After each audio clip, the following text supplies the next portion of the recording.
तालुक्यातील कसबे बामनोली येथे व्याघ्र प्रकल्प कार्यालय अंतर्गत मावशी तालुका जावली गावच्या हद्दीत वन्यजीवन सप्ताह साजरा करण्यासाठी गेलेल्या बामनोली व्याघ्र प्रकल्प कार्यालयातील अधिकारी कर्मचाऱ्यांनी कवड्याची शिकार केल्याप्रकरणी 3 आरोपींना मृत कवडी पक्षासह अटक केली आहे।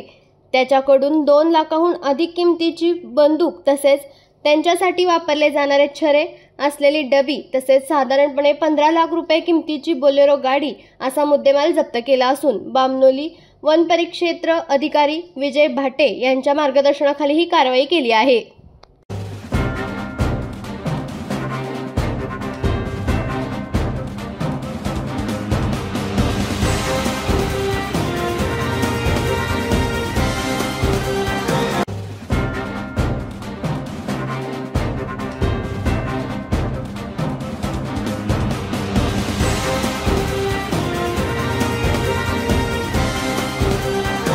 आपल्या तालुक्यातील जिल्ह्यातील बातम्या सर्वप्रथम पाहण्यासाठी आजच सातारा न्यूजला YouTube चॅनलवर सबस्क्राइब करा, लाईक करा, शेअर करा आणि बेल आयकॉन प्रेस करायला विसरू नका।